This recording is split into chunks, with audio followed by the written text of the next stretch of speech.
Welcome to Hooked and Handmade, where crafters learn more.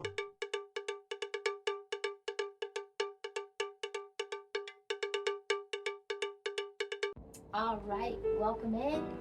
So first thing you're going to need for this project is a hook. There are multiple sizes, many different types, a lot of styles. I personally like the metal crochet hooks just because I like the way that the metal feels. And anytime I start a project, I always start with a size 5. I just think it's comfortable. It's halfway in between the big size and the little size. I personally like it. Another thing you're going to need is the type of yarn that you want. So some is like super soft and some is super fuzzy and chunky. And you also have acrylic, which is a dumpster fire, so don't even start there. And then you also have the super fuzzy yarn. So I would recommend a yarn that is not fuzzy so that you can see the stitches. So I'm going to do a soft and brightly colored yarn so I can see it more easily as we go. Probably the most fun part is the first step. As you can see, I'm still working on step 1, which is finding the middle of the yarn.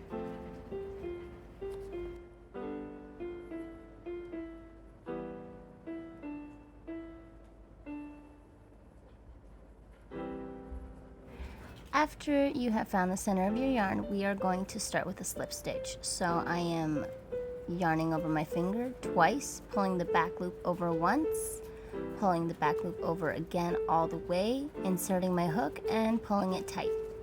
If you want to practice a couple times, you are more than welcome. This next stitch is a single crochet, so we yarn over, pull through, yarn over, pull through, yarn over, pull through, yarn over, pull through. And we're going to count to 11. We're going to have 11 stitches on the chain.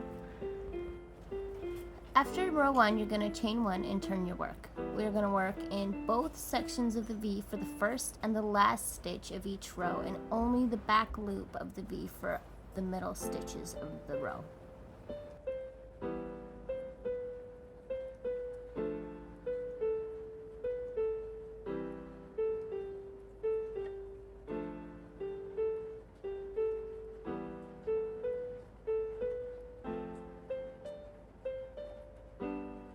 Okay, so once you get it down and you have the rows, you're going to want to do it to the circumference of your head. This is a very measure as you go project, so every time you need a reference, just use whatever size you would wear, okay? And that's how long you're going to make your first ribbed stitch.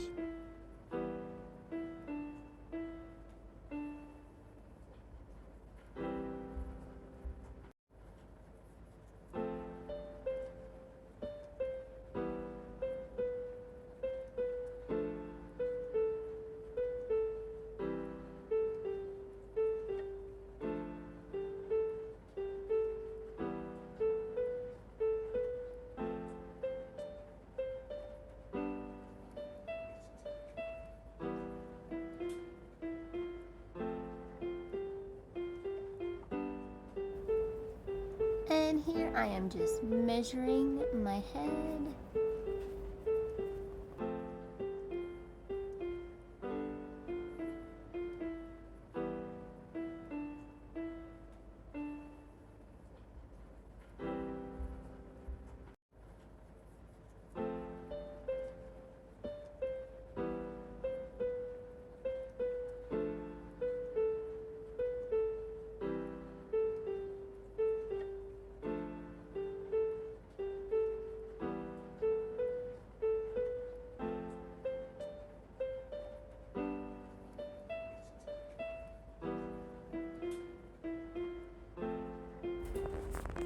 Alright, now we have finished our ribbing for our hat, so we're going to chain 1, and now we're going to do the rest of it with a double crochet. So yarn over once, pull through both loops, and we're going to pull through both loops throughout the rest of this project. Yarn over, pull through 1, yarn over, and we're going to pull through the first 2, and we're going to yarn over again and pull through the second 2. All the way down to the very end. Chain your work and just repeat this row. When you look at it, you'll see that you'll want to do a stitch on each side of the ribbing. You'll kind of see it as you go. I'll show it a little bit later in the video. Just make sure that you're doing enough stitches so your hat doesn't end up squished.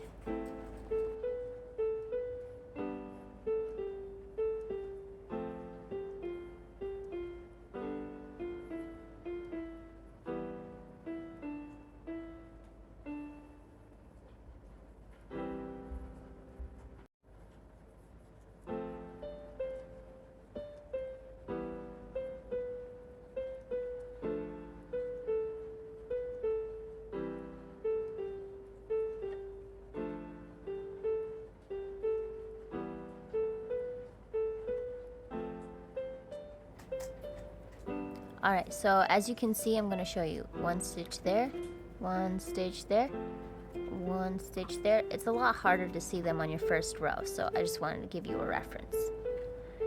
And when you're measuring your hat, if you want it to be a tight hat, you're going to stop right about the point where your ponytail meets your hairline and give it a little bit of room if you have long hair. And if you want a slouchy hat, you're going to keep crocheting. Now that we finished it, we're going to do the seam. So you just want to fasten your yarn off by pulling it through, and then use a needle if you have one. You can use a crochet hook, but needles are a little bit quicker. And you're just going to pull through all 4 loops of your V, back and forth weaving, just as I'm doing it, just weaving back and forth all the way till the very end. It's a very simple stitch. The seam will not show when you are done with this hat.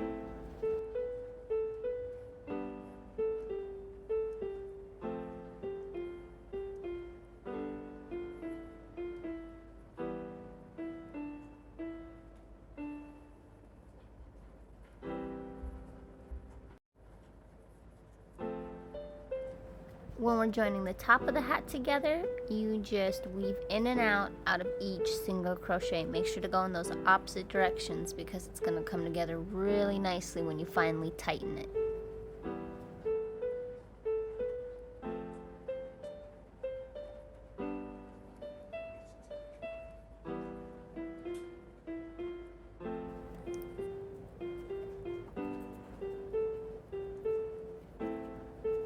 Alright, now we're going to fasten off by tightening it all the way. Make sure it looks really nice. Cut off just a little bit of the end. Tie the strings together so it doesn't come apart while you're wearing it. And you made yourself a beanie.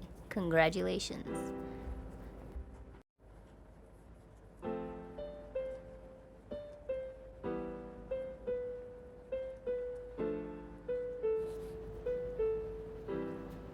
This was Hooked and Handmade, and thank you so much for coming. Have a good night.